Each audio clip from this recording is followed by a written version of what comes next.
ETV YouTube ఛానల్స్లో మీ వ్యాపార ప్రకటనల కోసం ఈ నంబర్కి కాల్ చేయండి.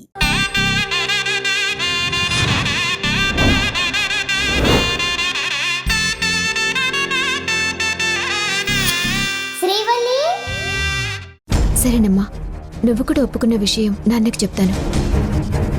వస్తానమ్మా. నీ ఆరోగ్యం జాగ్రత్త. వెళ్దాం పద త్రిదేవ్.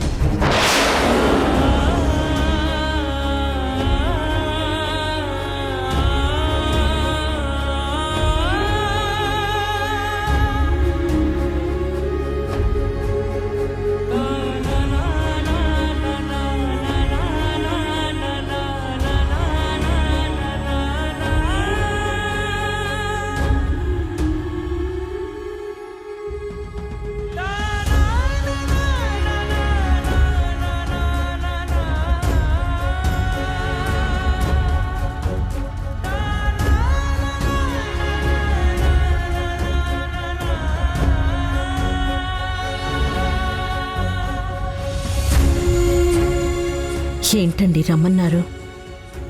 శ్రీవల్లి గురించి మాట్లాడదామని రమ్మన్నాను సీత. తనకేమైంది? మళ్ళీ ఏమైనా ప్రాబ్లమా?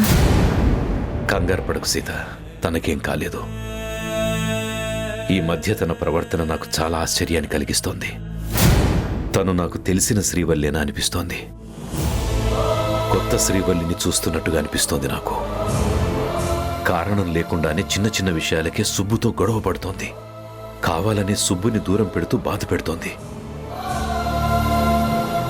తన బిహేవియర్లో స్పష్టంగా తేడా కనిపిస్తోంది.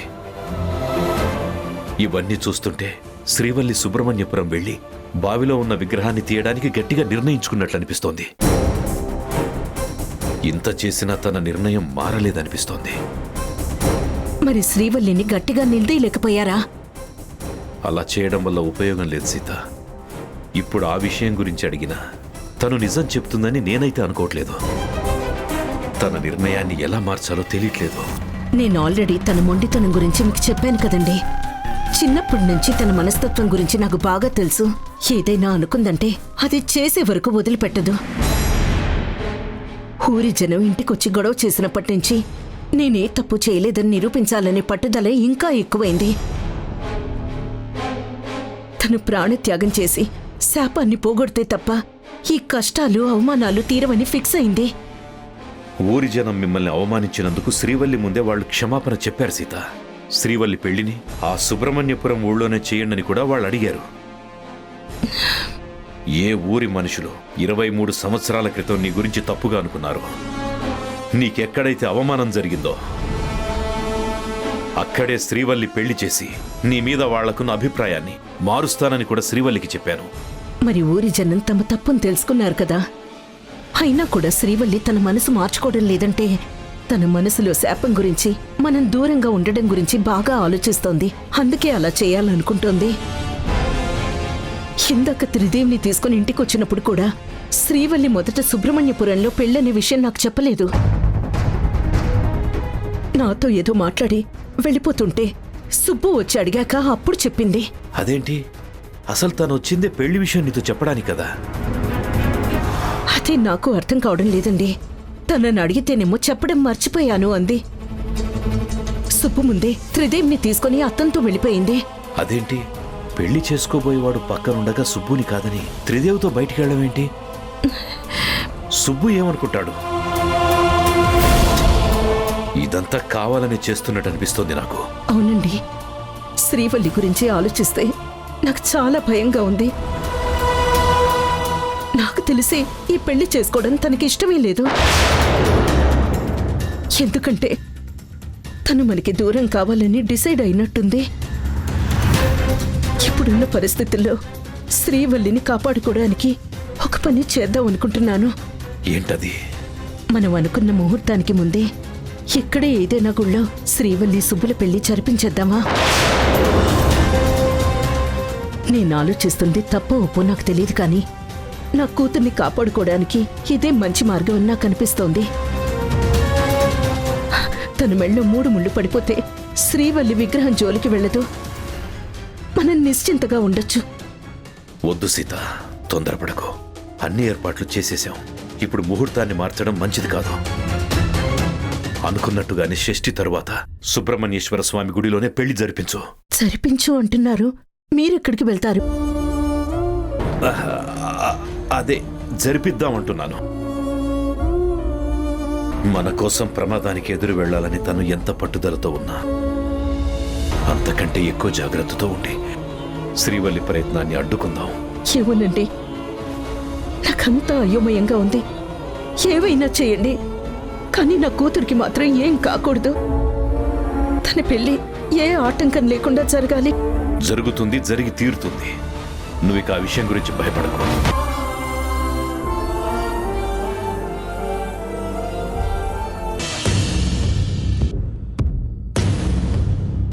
ఏంటక్క టెర్రస్ మీదకి రమ్మని కాల్ చేసావు? ఏం లేదులే గాని శ్రీవల్లిని తీసుకుని వాళ్ళ ఇంటికి వెళ్ళావు కదా, వెళ్ళాను. అక్కడ ఏం జరిగింది? శ్రీవల్లి వాళ్ళ ఫ్యామిలీ మెంబర్స్కి నన్ను పరిచయం చేసింది. తన పెళ్లి సుబ్రహ్మణ్యపురంలో చేసుకుంటానంటే వాళ్ళమ్మ కూడా సరే అంది. అంతే, దానికి మించి ఇంకేం జరుగుతుంది? అయినా ఆ విషయం గురించి ఇలా సీక్రెట్గా పిలిచి మరీ ఎందుకు అడుగుతున్నావు అక్క? జరిగిన దాన్ని బట్టి చూస్తే నీకేమనిపించట్లేదా? తనేదో క్యాజువల్గా నన్ను తీసుకెళ్ళినట్టుంది. అందులో అనిపించడానికి అంత స్పెషల్ ఏముంది? ఉంది, మనకు అర్థం కాంది ఏదో ఉంది. ప్రేమించిన వాడిని పక్కనే ఉంచుకొని కూడా శ్రీవల్లి సుబ్బు నడక్కుండా నిన్ను వాళ్ళ ఇంటికి తీసుకెళ్ళమని అడిగిందంటే సంథింగ్ ఈజ్ రాంగ్. నాకు కూడా అదే డౌట్గా ఉంది. ఒకవేళ సుబ్బుకి శ్రీవల్లికి మధ్య ఏమైనా గొడవ జరుగుంటుందా? ఆ విషయాన్ని ఇద్దరు మన దగ్గర దాచిపెడుతున్నారా? అవినాష్ గారు సుబ్బునొచ్చి ఇంట్లో ఉండమన్నప్పుడు కూడా శ్రీవల్లి వద్దు, నాకు ఇష్టం లేదని చాలా ఖచ్చితంగా చెప్పింది. శ్రీవల్లి సుబ్బు విషయంలో అలా కటుగా ఉండడం నేను ఇప్పుడే చూస్తున్నాను. సుబ్బు రాగానే ఎందుకొచ్చావని కోపంగా కూడా అడిగింది. ఏదో ఇష్టం లేనట్టుగానే పొడిపొడిగా మాట్లాడింది. ఎంత ఆలోచించినా శ్రీవల్లి ఎందుకు అలా చేస్తుందో తెలియట్లేదు. అక్క, మీకొక విషయం చెప్పడం మర్చిపోయాను. ఏంటది? నేను ఎయిర్పోర్ట్ నుంచి ఇంటికొచ్చేటప్పుడు రోడ్డు మీద శ్రీవల్లి సుబ్బులు ఏదో గొడవ పడ్డట్టు నాకు అనిపించింది. ఈ రోజుల్లో లవర్స్ మధ్య గొడవలు మామూలే కదా అని నేను లైట్ తీసుకున్నాను. రోడ్డు మీద గొడవలు పడుతున్నారు, ఇంట్లోనేమో సుబ్బు మీద కోపం చూపిస్తుంది. అంటే తనకి పెళ్లి ఇష్టం లేదేమో. వాళ్ళది అరేంజ్డ్ మ్యారేజ్ కాదు, ఇద్దరూ ఇష్టపడ్డారు, డీప్గా లవ్ చేసుకున్నారు. పెళ్లి చేసుకుంటామని వాళ్లే పెద్దవాళ్ళని ఒప్పించారు. ఇప్పుడు సడన్ గా ఎందుకు ఇష్టం లేకుండా పోతుంది? రీజన్ ఉండాలి కదా. సుబ్బుతో శ్రీవల్లి అలా బిహేవ్ చేయడానికి ఏదో బలమైన కారణం ఉంది. అది మనం తెలుసుకోవాలి. పద, ఇప్పుడే శ్రీవల్లి దగ్గరికి వెళ్దాం.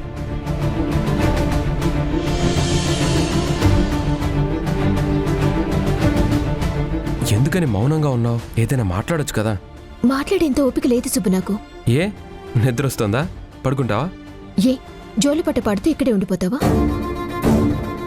నాకు అర్థం కాక అడుగుతాను, ఎందుకు బాడీ గార్డ్లా నా వెంట తిరుగుతున్నావు? నేను ఎక్కడికి వెళ్తే అక్కడికి ఎందుకు వస్తున్నావు? అంటే ఇప్పటి వరకు మనం ప్రేమికులం, 2 రోజుల తర్వాత మనం భార్యాభర్తలం అవుతాం కదా. భర్త భార్యకి నీడలా తోడులా ఉండాలంట. అందుకే అది ఇప్పటి నుంచే మొదలు పెట్టాను. ఇంకా భార్య భర్తలం కాలేదు కదా, పెళ్ళయ్యాక అవుతాం. ఈ లోపు నేను ఒంటరిగా వదిలేయచ్చు కదా. అయినా భార్య భర్తల మధ్య ప్రైవసీ ఉండదా? వెనకాల కొంగు పట్టుకుని తిరగాల? ఎందుకు సుబ్బు నన్ను అర్థం చేసుకోకుండా ఇంతలా బాధ పెడుతున్నావు? కావాలంటే పెళ్ళయ్యాక అలాగే తిరుగుతూ గాని కనీసం ఇప్పుడైనా నన్ను వదిలే, ప్రశాంతంగా ఉంటాను. సరే శ్రీవల్లి, నేను వెళ్తాను. వెళ్ళు. రేపు నేను మళ్ళీ వస్తాను, నువ్వు జాగ్రత్త. నువ్వు రాకపోయినా నేను జాగ్రత్తగానే ఉంటాను. కన్నుల్లో నా కలే అయితే కన్నీరంతా కానరాక దాచవే మనసా. నది కడలి వీడే కథే ఇది తెలుసా. ప్రేమలో నా తీయని తేనే కురిసేన వానైతానే తడిపేన నిలువునా నన్నే. చెలి చెలిమి కోసం ఈ చిరు ఆగండి ఆగండి, ఏంటి ఈ టైంలో శ్రీవల్లి రూమ్లోకి వెళ్తున్నారు? తనతో మాట్లాడాలి. ఇప్పుడొద్దు, రేపు పొద్దునే మాట్లాడండి. తనప్పుడే పడుకుందా ఏంటి? లేదు, మేల్కొనే ఉంది. మెలకుతోనే ఉంటే ఇప్పుడెందుకు మాట్లాడకూడదు బ్రో? చూడండి, పొద్దునుంచి శ్రీవల్లి అటు ఇటు తిరిగి చాలా అలిసిపోయింది. ఇప్పుడు మీరు ఇలా డిస్టర్బ్ చేయకండి. ఏదైనా ఉంటే రేపు మాట్లాడుకోండి. ఏంటి బ్రో, 5 నిమిషాలు అయిపోయే డిస్కషన్కి రేపటి వరకు వెయిట్ చేయాలా? వెయిట్ చెయ్యాలి. ఏంటి సుబ్బు డిస్కషన్? మేము శ్రీవల్లితో మాట్లాడదామని వస్తే మాట్లాడడం కుదరదని తను రిస్ట్రిక్షన్ పెడుతున్నాడు. తను టైర్డ్ అయిపోయిందండి, రెస్ట్ కావాలంది. అందుకే అలా చెప్పాను. ఇది పాయింటే. తను టైర్డ్గా ఉందని చెప్తున్నాడు కదా, రేపు మాట్లాడండి. అంత అర్జెంట్ పనే ఉంది, వెళ్ళండి. ఆగండి అన్నయ్య. ఏంటి సుబ్బు నీ న్యూసెన్స్? వాళ్ళు నీ ఇంట్లో లేరు, నువ్వే వాళ్ళ ఇంట్లో ఉన్నావు. కాస్త మర్యాదగా ప్రవర్తించడం నేర్చుకో.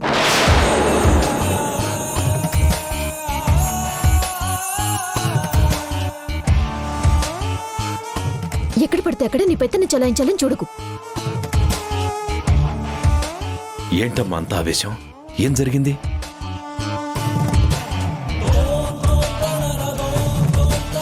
ఏం లేదు నాన్న, అన్నయ్య వాళ్ళు శ్రీవల్లితో మాట్లాడడానికి వస్తే తను టైర్డ్గా ఉంది, రేపొచ్చి మాట్లాడమని సుబ్బు చెప్పాడు. అందుకు శ్రీవల్లికి కోపం వచ్చింది నాన్న.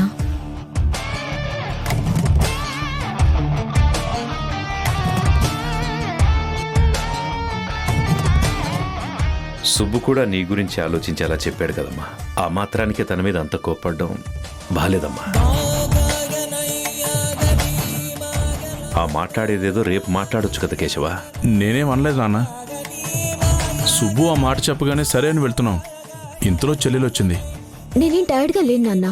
సుబ్బుని కావాలని అన్నయ్య కల్లా చెప్పాడు, అది నాకు నచ్చలేదు. సరేనమ్మా. కేశవ, తనతో ఏదో మాట్లాడాలన్నావుగా, మాట్లాడు. ఇంతకీ ఏ విషయం గురించి? అంకుల్, యాక్చువల్గా అది అది అంత ఇంపార్టెంట్ విషయం ఏం కాదులే నాన్న. క్యాజువల్గా చెల్లెలతో మాట్లాడదాం అనుకున్నాను. ఏంటో చిన్న చిన్న విషయాలు కూడా వెంటనే గొడవల్లో మారిపోతున్నాయి. Okay, good night Srivalli. Good night నాన్న. అదండి. అమ్మ కల్పన, మీరు కూడా వెళ్ళి పడుకోండమ్మా. సరే, వెళ్ళండి. పద.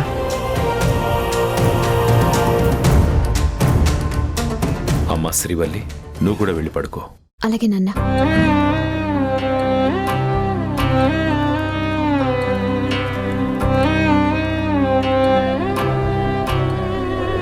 సుబ్బు, శ్రీవల్లి అన్న మాటలు పట్టించుకోకో. అదేంటి మావయ్య, ఇప్పుడు తనేముందని? అయినా భర్తను తిట్టే అధికారం భార్యగా మాత్రం ఉండదా ఏంటి? అద్దమంటి హృదయమందు నీ బింబం కదలాడేనే, నీ బింబం కదలాడేనే, నిండు చంద్రుడు కొలనులోన కలువ చింతన తేలి ఉన్నా, ఇలకు జారి జతగా మారేనా.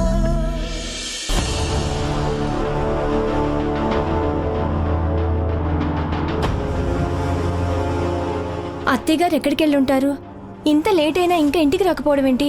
నాకు అదే అర్థం కావడం లేదు వదినా.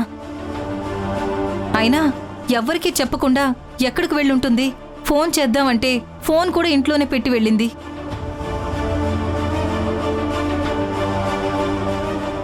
ఏంటి ఇంకా అందరూ పడుకోకుండా హాల్లోనే ఉన్నారు? నిద్ర రావట్లేదా? నిద్ర రాక్ కాదమ్మా, నువ్వెక్కడికి వెళ్ళావో తెలియక కంగారు పడుతూ నీకోసం ఎదురు చూస్తున్నావు. అసలు ఎక్కడికి వెళ్ళావు నువ్వు? తంగచ్చి, నువ్వు అన్ని పనులకి నన్ను వెంట తీసుకెళ్తా ఉండవు కదా, మరి ఈ రోజైంది నాకు కూడా చెప్పకుండా వెళ్ళి ఉండవు. పైగా ఫోన్ కూడా ఇంట్లోనే ఉండాది. అవునమ్మా, ఇంతకు ముందు ఒకసారి నీకు యాక్సిడెంట్ జరిగింది కదా.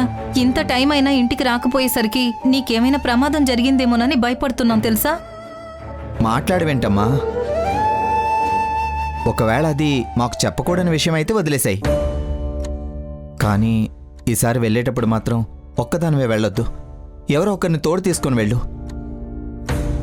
నువ్వు గుడి దగ్గర పడిపోయిన దగ్గర నుంచి నీ హెల్త్ కూడా బాగుండడం లేదు కదా. మీ నాన్నగారితో మాట్లాడటానికి వెళ్ళాను.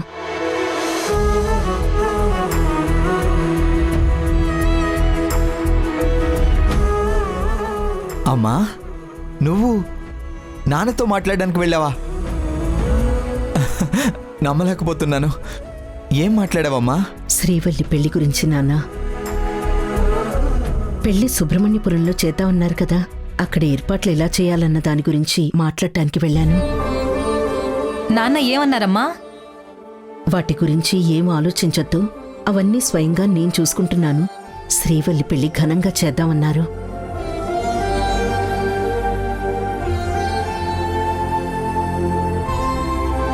పోన్లే అమ్మా, కనీసం ఇలా అయినా నువ్వు నాన్నతో మాట్లాడడానికి వెళ్ళావు. నాకు చాలా సంతోషంగా ఉంది. నాన్నగారు చెప్పినట్టు చెల్లి పెళ్లికి ఏ చిన్న లోటు లేకుండా అంగరంగ వైభవంగా జరిపిద్దాం. జరిపించాలి నాన్న. మీ ఇద్దరి పెళ్లిళ్ళు ఎలాగో నా చేతుల మీదుగా జరగలేదు. ఏ ఆటంకం లేకుండా మనందరం కలిసి జరిపించాలి. శ్రీవల్లి మెళ్ళు 3 ముళ్ళు పడిపోతే నాకు టెన్షన్ లేకుండా పోతుంది. అమ్మా, నాన్న, తోబుట్టువులు అందరూ కలిసి తన పెళ్లి జరిపించారన్న ఆనందం శ్రీవల్లికి మిగిలిపోతుంది. ఆ అపూర్వమైన క్షణాల కోసమే నేనెంతో ఆశతో ఎదురు చూస్తున్నాను. అందరం కలిసి ఇంత చక్కగా ఏర్పాట్లు చేస్తుంటే చెల్లి పెళ్లికి ఆటంకం ఎందుకొస్తుందమ్మా? అదేనమ్మా, పెళ్ళన్నాక ఏవో చిన్న చిన్న సమస్యలు ఉంటాయి కదా, అవి కూడా లేకుండా సవ్యంగా జరగాలని నా ఉద్దేశం.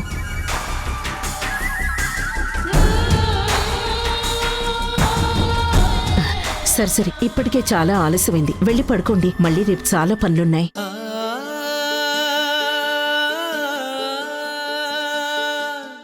శ్రీవల్లి పెళ్లి గురించి మాట్లాడడానికి తంగచ్చి కోదండరామయ్య గారిని కలవడానికి వెళ్ళినాదంటే పెళ్ళాక ఖచ్చితంగా మీ నాన్నగారితో కలిసి ఉండడానికి ఒప్పుకుంటారు దినేష్ బాబు. అవును, ఆ రోజు కోసమే ఎదురు చూస్తున్నాం లడ్డు మామ. సుప్పు గురించి ఆలోచిస్తూ బాధపడుతూ టైం వేస్ట్ చేయకూడదు. రేపటి రోజు గడిస్తే ఎల్లుండే షష్ఠి. షష్ఠి రోజు మార్నింగ్ అందరూ సుబ్రహ్మణ్యపురం బయలుదేరతారు. కానీ వాళ్ళతో పాటు నేను వెళ్ళకూడదు. అందరికంటే ముందే వెళ్ళిపోవాలి. అంటే నేను రేపే సుబ్రహ్మణ్యపురం చేరుకోవాలి. అమ్మ వాళ్ళకు అనుమానం వస్తే నేను సుబ్రహ్మణ్యపురమే వెళ్ళానని గుడి దగ్గర నా కోసం మనుషుల్ని నిఘా పెడతారు. అలా జరగకూడదంటే ఏం చేయాలి?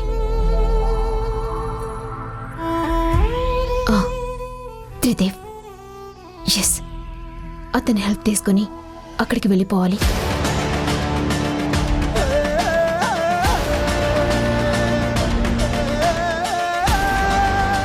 చాలా టైం అయింది. అతను పడుకొని ఉంటాడా? రూమ్ దగ్గరికి వెళ్ళి చూద్దాం. మెలకువతో ఉంటే మాట్లాడదాం, పడుకునుంటే తిరిగి వచ్చేద్దాం. ఎందుకు మావయ్య మీరు బాధపడుతున్నారు? శ్రీవల్లి నన్న మాటల్ని నేను పట్టించుకుంటా అనుకుంటున్నారా? అస్సలు పట్టించుకోను. మీకు ఇందాక చెప్పాను కదా, నన్నేమైనా అనే హక్కు శ్రీవల్లికి ఉంది.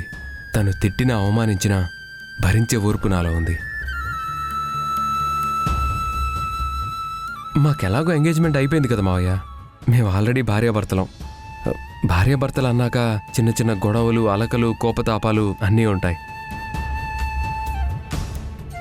మీకు తెలియంది కాదు, అలాంటిదే ఇది కూడా. తాళి కట్టిన మరుక్షణం నుంచి చూడండి తను నాతో ఎంత హ్యాపీగా ఉంటుందో. శ్రీవల్లి నా జీవితంలోకి రావడం నా అదృష్టం మావయ్య.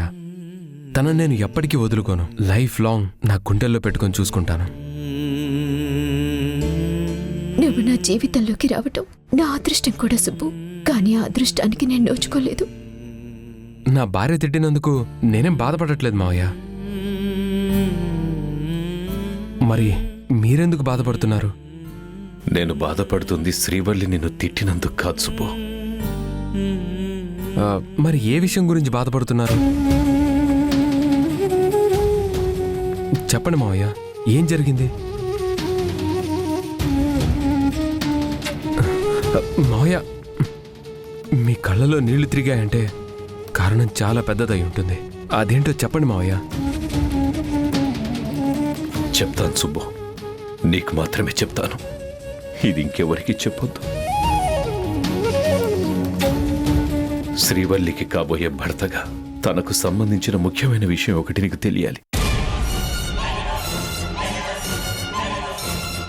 తనతో జీవితాన్ని పంచుకోవాలనుకుంటున్న వ్యక్తిగా నీ కాబోయే భార్య గురించి నిజం తెలియాలి. మొన్నొకసారి నేను శ్రీవల్లి కలిసి స్వామీజీ దగ్గరికి వెళ్ళినప్పుడు ఆయన నాకు శ్రీవల్లి గురించి ఒక విషయం చెప్పాడు. ఆ విషయం నేను ఎవరితో చెప్పలేక నాలోనే దాచుకొని బాధతో కుమిలిపోతున్నాను సుబ్బు. మావయ్య, మీరు నన్ను కంగారు పెట్టకండి. ముందు విషయం ఏంటో చెప్పండి. శ్రీవల్లి మృత్యువు వైపు ప్రయాణిస్తుంది బాబు.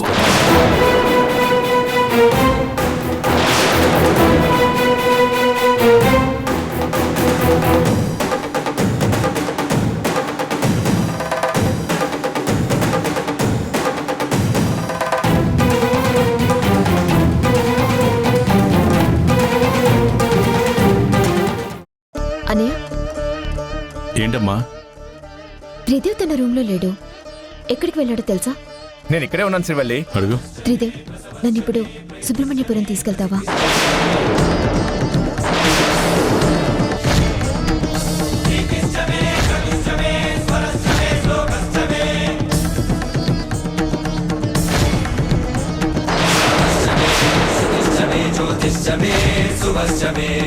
ఈటీవీ విన్ యాప్ రోజుకి కేవలం రూపాయి మాత్రమే. ఇప్పుడే ఈటీవీ విన్ యాప్ డౌన్లోడ్ చేసి సబ్స్క్రైబ్ చేయండి.